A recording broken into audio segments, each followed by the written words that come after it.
What's up everyone? Welcome back to the channel guys। आज हम start करने जा रहे हैं चैप्टर नंबर 2 ऑफ स्टैटिस्टिक्स, जो कि है कलेक्शन ऑफ डेटा।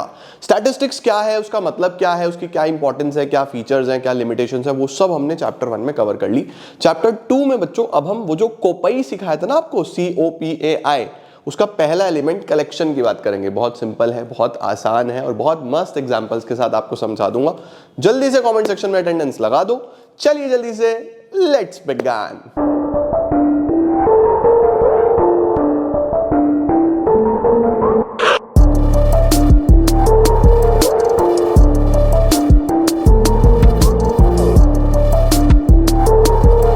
बच्चे अब इंपॉर्टेंस ऑफ स्टैटिस्टिक्स हो गया, मीनिंग ऑफ स्टैटिस्टिक्स हो गया, ये सब पढ़ लिया था आपने। अब वो जो मीनिंग ऑफ स्टैटिस्टिक्स पढ़ा था ना, उसमें 5 एलिमेंट्स बताए थे: collection, organisation, presentation, analysis, interpretation.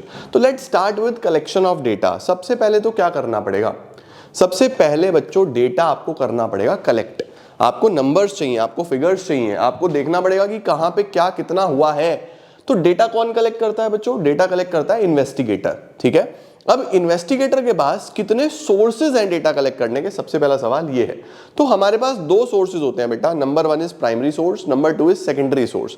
Primary source का क्या मतलब होता है? प्राइमरी सोर्स का मतलब होता है जहां पे डेटा इन्वेस्टिगेटर डायरेक्टली उस पर्सन से लेता है जिसके बारे में जानकारी चाहिए। भाई मुझे जानना है कि तुम पढ़ रहे हो या नहीं पढ़ रहे हो। मैंने तुम्हें ही फोन लगाया या मैं तुम्हारे घर खुद पहुंच गया देखने के लिए कि तुम पढ़ रहे हो या नहीं पढ़ रहे हो। तो मैं जब तुम्हारे घर पहुंचा, मैंने देखा कि तुम बहुत कम पढ़ रहे हो, नालायक हो, तो पढ़ाई शुरू कर दो। कौन से सोर्स से डेटा आया? प्राइमरी सोर्स से। ठीक है, वहीं पे अगर मैं तुम्हारे बारे में जानकारी तुमसे ना पूछ के किसी अदर पर्सन से लूं, तुम्हारी मम्मी को फोन करूं, तुम्हारे पापा को फोन करूं कि बताओ मैम सर ये पढ़ रहे हैं नहीं पढ़ रहे, नालायक, नहीं तो मारूं इनको, पिटाई करूं इनकी, इनको पकड़ूं मैं, ये क्यों नहीं पढ़ाई कर रहे, गलत बात है ये, है ना। तो अगर आपके बारे में इंफॉर्मेशन किसी और से ली जा रही है, वो है सेकेंडरी सोर्स। ठीक है, तो primary source of data implies collection of data from it source of origin. Origin मतलब जहां से कलेक्शन हुआ है। एंड सेकेंडरी सोर्स क्या है? It implies obtaining the relevant statistical information from an agency, किसी एजेंसी से, किसी इंस्टीट्यूशन से, किसी पर्सन से जिसके पास ऑलरेडी वो जानकारी है। ठीक है बच्चा, देखो प्राइमरी डेटा क्या होता है? It is collected by investigator for his own purpose for the first time. Primary data वो है जो इन्वेस्टिगेटर ने खुद कलेक्ट करा अपनी स्टडी के लिए पहली बारी में। और सेकेंडरी क्या होता है? Which are already in existence, जो पहले से किसी ने कलेक्ट किया हुआ है, हमने अब उसको अपने अनुसार यूज कर लिया। ठीक है, जैसे फॉर एग्जांपल मैंने ये बोला कि मुझे देखना है कि क्लास 11th कॉमर्स में कितने बच्चे हैं। मैंने स्कूल में जाके टीचर का अटेंडेंस रजिस्टर उठाया, उसमें जाके चेक कर लिया। अब टीचर के पास ऑलरेडी वो डेटा था, मैंने खुद काउंट नहीं करे, क्लास टीचर के पास ऑलरेडी डेटा था, मैंने बस उसको चेक कर लिया। तो कौन सा डेटा हो गया? सेकेंडरी, जो किसी और ने कलेक्ट किया था किसी और पर्पस के लिए, मैंने तो अपने अनुसार उसको मोल्ड कर दिया। ठीक है, secondary data are those which are already in existence and which have been collected for some other purpose than the answering of the questions in hand. तो data collected by other persons वो secondary data है। Data collected from source, जो खुद ही investigator ने collect करा है, वो primary data है। बढ़िया सर, लो जी, कौन सा ओरिजिनल होगा? ऑफ कोर्स प्राइमरी ओरिजिनल होगा। ये इतना ओरिजिनल नहीं है। डिफरेंस इन सूटेबिलिटी, भाई प्राइमरी आप अपने अनुसार कलेक्ट करोगे तो आपके ऑब्जेक्टिव को सूट करेगा, वो किसी और ने अपने पर्पस के लिए कलेक्ट किया हुआ है तो शायद आपके ऑब्जेक्ट को ये सूट ना करे। उसके बाद डिफरेंस इन कॉस्ट, बेटा इसमें कॉस्ट ज्यादा आएगी, खर्चा ज्यादा आएगा, क्योंकि आपको खुद ही टाइम लगाना पड़ेगा, एफर्ट लगाना पड़ेगा, मनी लगाना पड़ेगा। इसमें ऐसा कुछ नहीं है, ऑलरेडी सब हो चुका है, आपने तो सिर्फ उस डेटा को यूज करा। ठीक है सर। उसके बाद प्राइमरी डेटा कलेक्ट करने के कितने सोर्सेज होते हैं बेटा? 5 होते हैं। मैं इनको शॉर्ट में बोलता हूं, याद कर लो, डीपीआई, आईओआई, आईएलएस, आईक्यूएस। आईक्यूएस के 2 हैं, तो 1 2 3 4 5। ठीक है, वैसे अगर देखा जाए तो ओवरऑल 4 ही है। सही है, पहले समझा देंगे फिर पढ़ा देंगे बच्चों। ठीक है, डीपीआई, आईओआई, आईएलएस, आईक्यूएस। डीपीआई का क्या मतलब है? डायरेक्ट पर्सनल इन्वेस्टिगेशन, यानी आपके बारे में जानकारी चाहिए, आपके पास आया, आपसे बातचीत करी, आपसे इंफॉर्मेशन ली, आपसे फीडबैक लिया, आपसे डेटा कलेक्ट कर लिया, direct personal investigation. Indirect oral investigation, आपके बारे में जानकारी चाहिए, आपकी मम्मी से पूछ लिया, आपके फ्रेंड से पूछ लिया, आपके पापा से पूछ लिया, कैसा चल रहा है, क्या चल रहा है, जो भी इंफॉर्मेशन चाहिए, तो डायरेक्टली आपसे ना लेके इनडायरेक्टली किसी और से ओरली इंफॉर्मेशन ले ली, इसको बोलते हैं इनडायरेक्ट ओरल इन्वेस्टिगेशन। उसके बाद information from local sources. Information from local sources का मतलब होता है कि आपके बारे में जानकारी लेनी है, आप घर से कब निकलते हो, कब जाते हो, किस तरीके से। तो मैं क्या करूंगा, मैं कुछ लोकल सोर्सेज को अपॉइंट करूंगा, जैसे पुलिस इन्वेस्टिगेशन करती है ना, अड़ोस पड़ोस के कुछ लोकल सोर्सेज को पकड़ेंगे, उनको बोलेंगे नजर रख भाई, ये बंदा कब निकलता है, कब घर में आता है, क्या खाता है, इसके घर में कौन कौन आता है, कौन इसके घर से निकलता है। तो वो कौन होते हैं, लोकल सोर्सेज। तो ना तो आपसे जानकारी ली, ना आपके किसी जानने वाले से जानकारी ली, यहां पे कुछ लोकल सोर्सेज अपॉइंट करे और उनसे जानकारी ली, इसको बोलते हैं information from local sources. And information through questionnaires and schedules. क्या होता है, क्वेश्चनेयर्स होता है बेटा एक तरीके का फीडबैक फॉर्म समझ लो। जैसा तुम कई बार यूट्यूब चला रहे होते हो, तो यूट्यूब पे भी आता है ना कि एक सर्वे आपके लिए है जिसमें कुछ क्वेश्चंस हैं, 8-10 सवाल है, आपको उनका आंसर करना है। तो उस शीट को, उस स्टेटमेंट को जिसमें कुछ जानकारी होती है, या आपको बस फिल करना होता है। आप अपनी एक्टिवा रिपेयर करा के आओ, गाड़ी रिपेयर करा के आओ, या किसी रेस्टोरेंट से निकलो, तो वो बोलते हैं ना मैम ये फीडबैक फॉर्म भर देना, वो क्वेश्चनेयर ही होता है। क्वेश्चनेयर बेसिकली क्या करता है, आपसे आपका रिव्यू ले रहे हैं, आपका डेटा कलेक्ट कर रहे हैं कि आपको कैसे लगी सर्विसेज, रेस्टोरेंट का खाना कैसा लगा, या अगर गाड़ी सर्विस करा के आए हो तो उनकी सर्विस कैसे लगी। आप उसमें फिल करते हो ना, poor, very poor, good, very good, excellent, है ना। जैसे जोमेटो बोलता है या स्विगी बोलता है, कोई भी ऐप बोलता है कि आप इसको रेट कर दो, रेटिंग्स दे दो 5 स्टार में से। तो ये सब क्या है, वो एक क्वेश्चनेयर है जो आप फिल कर रहे हो, ठीक है। अब अगर जिससे आपको भरवाना है वो क्वेश्चनेयर वो पढ़ा लिखा है, तब तो आप उसको मेल कर सकते हो कि सिंपली आप उसको मेल एक शीट बना के भेज दो, वो क्या करेगा, वो उस मेल पे रिस्पॉन्ड कर देगा उसको भर के। लेकिन अगर आप पढ़े लिखे नहीं हो जिससे डेटा भरवाना है, तो फिर आपको एक बंदा अपॉइंट करना पड़ेगा जिसका नाम होगा इन्यूमरेटर। Enumerator, ENUMERATOR, enumerator. तो इन्यूमरेटर कौन अपॉइंट करता है, इन्वेस्टिगेटर। वो इन्यूमरेटर पूरा का पूरा वो शीट लेगा, क्वेश्चनेयर लेगा, और वो पर्सनली लेके जाएगा।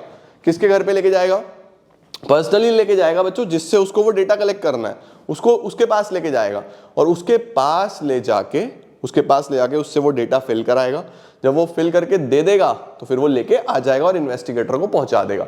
ये होता है इन्यूमरेटर मेथड, ठीक है। तो ये पांचों यहां पे हमारे पास लिखे हुए हैं। सबसे पहले direct personal investigation, data is personally collected by the investigator from the informant, ठीक है। ये कहां चलेगा बेटा, जहां पे जो आपकी फील्ड ऑफ इन्वेस्टिगेशन है वो छोटी सी है। भाई अगर बहुत बड़े एरिया का डेटा कलेक्ट करना है वहां पे ये नहीं चलेगा बाबू, छोटी सी स्पेस है, वहां पे आप जाके इंफॉर्मेशन कलेक्ट कर सकते हो।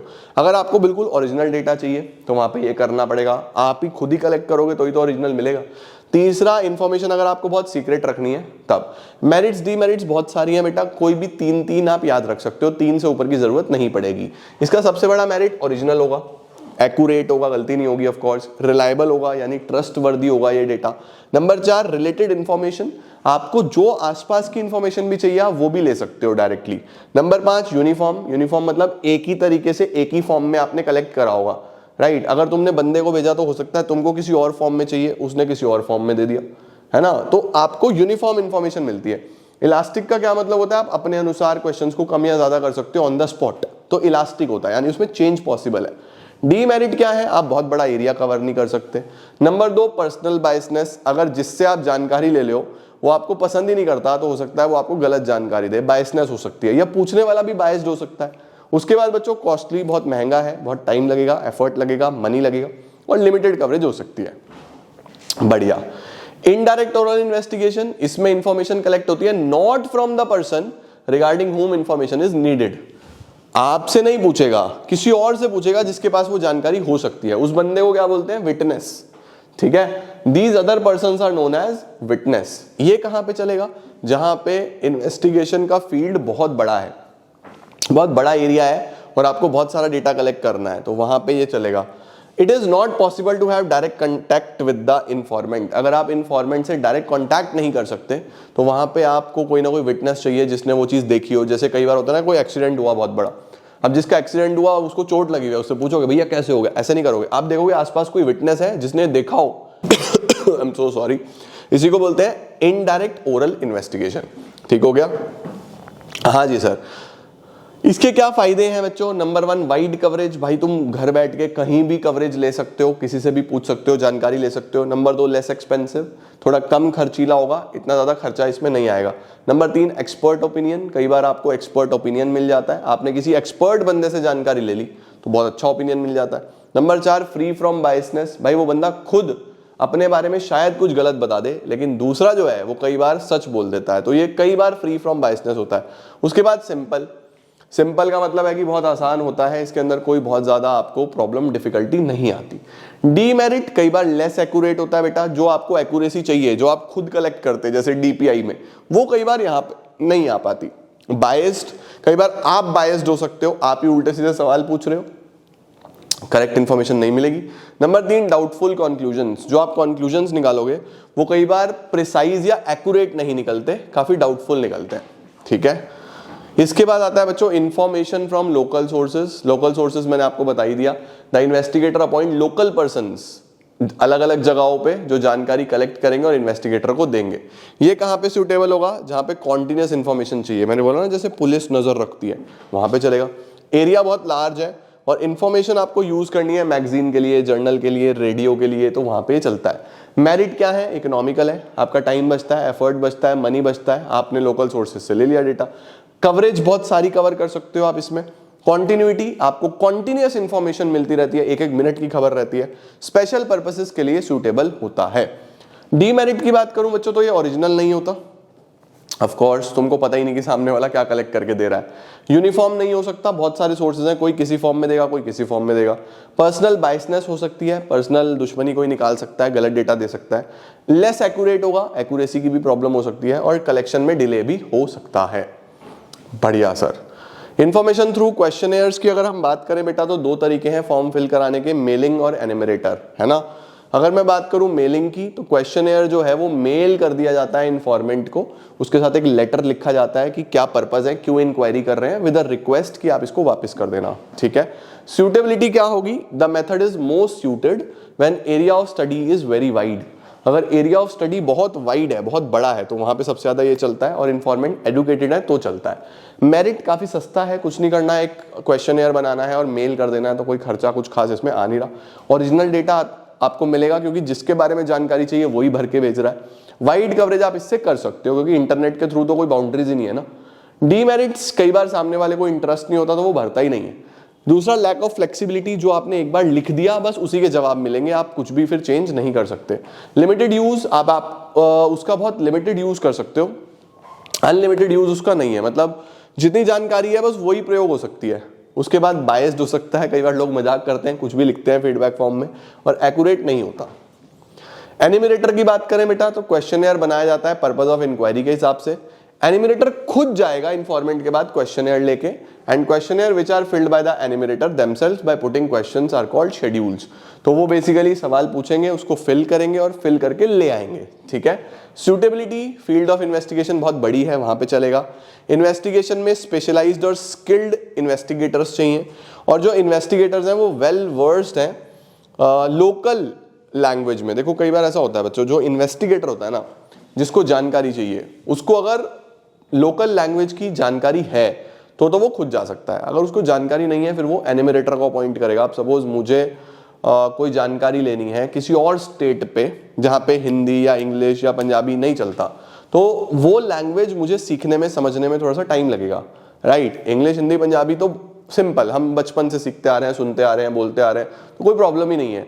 बट कोई ऐसी जगह जहाँ पे ये लैंग्वेज नहीं है, कुछ और है, और मुझे वहाँ की जानकारी चाहिए, वहाँ के बच्चों से बात करनी है, उनकी एजुकेशन कैसी चल रही है, कैसी पढ़ाई चल रही है, तो फिर उस केस में मुझे एक ट्रांसलेटर चाहिए या एनिमिनेटर चाहिए जो मेरी बात उन तक पहुंचा सके और उनकी बात मेरे तक पहुंचा सके। तो ये बोल रहा है।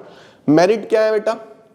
काफी ज्यादा एरिया कवर कर सकते हो, एक्यूरेट जानकारी ले सकते हो, पर्सनल कॉन्टैक्ट बना सकते हो क्योंकि आप पर्सनली जा रहे हो। इम्पार्शियलिटी हो सकती है, मतलब कि ये पार्शियल, आधा अधूरा नहीं है, आप पूरा का पूरा आराम से फिल करा सकते हो। कंप्लीटनेस हो सकती है। डीमेरिट, ये एक्सपेंसिव है, काफी महंगा पड़ता है। एनिमिनेटर अवेलेबल है या नहीं है पता नहीं, कई बार होते हैं कई बार नहीं होते। टाइम कंज्यूमिंग है, बहुत प्राइवेट इन्वेस्टिगेशन के लिए नहीं चलता और पार्शियल हो सकता है। देखो बच्चों, यहाँ पे इम्पार्शियलिटी लिखी हुई थी, यहाँ पे पार्शियल लिखा हुआ है। तो इम्पार्शियलिटी का मतलब है कि आप अपने अनुसार कंप्लीट करा सकते हो, और यहाँ पे पार्शियल होने का मतलब है कि कई बार सामने वाला ही अधूरी जानकारी देता है, आपको लगता है कि पूरी है लेकिन वो पार्शियल इंफॉर्मेशन दे रहा होता है, तो ऐसा हो सकता है। ठीक है सर, एक अच्छा क्वेश्चनेयर कैसा होना चाहिए? जो फीडबैक फॉर्म आप भरवा रहे हो, एक अच्छा फॉर्म कैसा होना चाहिए? Number 1, limited number of questions. जो क्वेश्चंस होने चाहिए वो बहुत ज्यादा नहीं होने चाहिए कि सामने वाला बोर ही हो गया भरते भरते। सिंप्लिसिटी, काफी सिंपल होना चाहिए, उसके अंदर किसी भी प्रकार के डिफिकल्ट वर्ड्स या डिफिकल्ट टू अंडरस्टैंड लैंग्वेज नहीं होनी चाहिए। ऑर्डर ऑफ क्वेश्चंस प्रॉपर होना चाहिए, बहुत ज्यादा आगे पीछे ऊपर नीचे नहीं होने चाहिए। अनडिजायरेबल क्वेश्चन कोई नहीं होना चाहिए, सामने वाले की ईगो हर्ट ना करे, कोई भी इस प्रकार का क्वेश्चन ना हो। नॉन कॉन्ट्रोवर्शियल, कोई भी कॉन्ट्रोवर्शियल सवाल ना हो, जैसे किसी जाति पे, धर्म पे, ऐसी चीजों पे बहुत विवाद होता है, तो ऐसा कोई क्वेश्चन नहीं होना चाहिए। कैलकुलेशंस को हमें अवॉइड करना चाहिए कि बहुत ज्यादा कैलकुलेशंस नहीं होनी चाहिए। उसके बाद प्री टेस्टिंग हो जानी चाहिए। प्री टेस्टिंग का मतलब कि आप बहुत बड़ी पॉपुलेशन में इस डेटा को देने से पहले आप प्री टेस्टिंग करा लो 5, 7, 10, 20 लोगों पे कि उनका कैसा रिएक्शन आ रहा है। उसके बाद इंस्ट्रक्शंस प्रॉपर होने चाहिए कि कैसे भरना है। क्रॉस वेरिफिकेशन जरूर करनी चाहिए। उसके बाद रिक्वेस्ट फॉर रिटर्न भी उसके अंदर होना चाहिए कि सब भर के प्लीज वापस कर दे। 10 पॉइंट्स लिखे हैं मैंने, कोई भी 5 से 6 पॉइंट्स आपको याद रखने हैं, क्वेश्चन आता है एग्जाम में। ठीक है। देन सेकेंडरी डेटा बच्चों आप कहां से कलेक्ट कर सकते हो? देखो, प्राइमरी तो आप खुद कलेक्ट करते हो। सेकेंडरी को कलेक्ट करने के 2 सोर्सेज होते हैं, कुछ पब्लिश्ड होते हैं, कुछ अनपब्लिश्ड होते हैं। पब्लिश्ड मतलब जो रिपोर्ट्स छपी हुई हैं, अलग अलग संस्थाओं ने रिपोर्ट्स प्रिंट करी हुई हैं, न्यूज़पेपर्स में आ रहा है, मैगजीन्स में आ रहा है, या तो आप वो ले सकते हो। अनपब्लिश्ड जो डेटा कलेक्ट तो हुआ है लेकिन कहीं छपा नहीं, तो देखो क्या बोल रहा है। सबसे पहले पब्लिश्ड सोर्स कौन कौन से हो सकते हैं? गवर्नमेंट पब्लिकेशंस हो सकती हैं, जैसे ministry of central and state government, वो बहुत कुछ छापते हैं। ठीक है। उसके साथ सेमी गवर्नमेंट पब्लिकेशंस हो सकती हैं, जैसे म्युनिसिपैलिटीज हो गई, मेट्रोपॉलिटन काउंसिल्स हो गई, ये भी बहुत सारा डेटा कलेक्ट करती हैं और प्रिंट करती हैं। उसके बाद रिपोर्ट ऑफ अलग अलग कमिटीज बनाई जाती हैं, अलग अलग कमीशंस बनाई जाती हैं, जैसे अनएम्प्लॉयमेंट की जांच करने के लिए, लिटरेसी की जांच करने के लिए, अब कोविड आया था तो कोविड की जांच करने के लिए अलग अलग कमिटीज बनाई गई थी जिन्होंने अलग अलग रिपोर्ट्स बनाई थी, तो वो आप ले सकते हो अगर आपको उसकी जांच करनी है, कुछ डेटा कलेक्ट करना है तो। ट्रेड एसोसिएशंस हो गई बच्चों। ट्रेड एसोसिएशंस का मतलब जो व्यापार मंडल वगैरह होते हैं, जैसे आप देखते हो ना जितने व्यापारी होते हैं उनके एसोसिएशंस होते हैं, जो बिजनेस के बारे में चीजें पढ़ते हैं, समझते हैं, प्रिंट करते हैं, तो उनका डेटा आप यूज कर सकते हो। देन रिसर्च इंस्टीट्यूशंस हो गए। रिसर्च इंस्टीट्यूशंस जैसे बहुत सारी यूनिवर्सिटीज, आईआईटीज हो गए, आईआईएम्स हो गए, बहुत रिसर्च वर्क करते हैं, उनका डेटा यूज कर सकते हो। जर्नल मैगजीन्स तो होती हैं, इकोनॉमिक टाइम्स हो गए। उसके बाद रिसर्च स्कॉलर्स हो गए। बेटा बहुत सारे लोग हैं जो पीएचडी वगैरह कर रहे होते हैं, वो बहुत थीसिस लिखते हैं, रिसर्च करते हैं, उनका डेटा कलेक्ट कर सकते हो। इंटरनेशनल पब्लिकेशंस तो हैं ही, यूएनओ हो गया, United Nations organisations, international monetary fund, इसी तरीके से वर्ल्ड बैंक का डेटा होता है। बहुत सारी ऐसी ऑर्गेनाइजेशंस हैं जो इंटरनेशनल लेवल पे डेटा कलेक्ट करती हैं, उनका भी आप डेटा यूज कर सकते हो। तो पब्लिश्ड सोर्सेज में 8 सोर्स मैंने लिखे हैं, कोई भी 3 याद रख लेना। ठीक है। इसके बाद अनपब्लिश्ड कौन से होते हैं? अनपब्लिश्ड होते हैं जो बहुत सारे डेटा तो कलेक्ट हुआ है लेकिन अपने प्राइवेट इन्वेस्टिगेशन के लिए गवर्नमेंट ने रिकॉर्ड करा या किसी स्कॉलर ने रिकॉर्ड करा, जो कहीं पब्लिश नहीं हुआ, तो आप उनसे भी कनेक्ट करके वो डेटा ले सकते हो। दीज अनपब्लिश्ड न्यूमेरिकल इंफॉर्मेशन में however used as a secondary data, जो सेल्फ यूज के लिए या ऑफिस रिकॉर्ड के लिए यूज करा बट कहीं पब्लिक नहीं हुआ, तो आप वो भी कलेक्ट कर सकते हो। इसके बाद अगर आप सेकेंडरी डेटा यूज कर रहे हो तो कुछ प्रिकॉशंस का ध्यान रखना है, कुछ चीजों का ध्यान रखना है, जैसे क्या डेटा सच में रिलायबल है। कई बार होता है कि डेटा रिलायबल ही नहीं होता, ट्रस्टवर्दी ही नहीं होता। दूसरा, क्या डेटा सूटेबल है इंक्वायरी के लिए, क्या इस पे सच में इंक्वायरी करी जा सकती है, नहीं करी जा सकती। तीसरा, क्या एडिक्वेट है या नहीं है, क्या कंप्लीट है या नहीं है, तो इसका भी ध्यान रखना पड़ता है। इसी के साथ भाइयों बहनों, ladies and gentleman, boys and girls, I hope आपको ये चैप्टर भी मस्त क्लियर हो गया होगा। छोटा सा चैप्टर है, आने वाले सारे चैप्टर छोटे छोटे हैं, ज़्यादा टाइम नहीं लूंगा आपका। और आपको बहुत, देखो हमारी मेन कंसर्न यही है कि आपका टाइम बहुत कीमती है, तो कम से कम समय में ज़्यादा से ज़्यादा आपको करा पाएं, और यही आपके काम भी आएगा। क्योंकि अगर आप ऐसी चीज़ों पे टाइम दोगे जो बहुत ज़्यादा नंबर की नहीं है, आई वॉन्ट कि आप अकाउंट्स पे ज़्यादा टाइम लगाओ, आप माइक्रो इकोनॉमिक्स पे ज़्यादा टाइम लगाओ, ये थियरी बहुत ज़्यादा नंबर की नहीं आती, तो ये तो आप पढ़ो, समझो, याद करो और लिख देना फटाक से अपनी लैंग्वेज में, नंबर मस्त मिल जाएंगे। ठीक है, तो अभी के लिए तो इतना ही, मिलते हैं नेक्स्ट चैप्टर में कल और चीजों को आगे बढ़ाएंगे। Thank you so much, keep growing, keep glowing and keep smiling.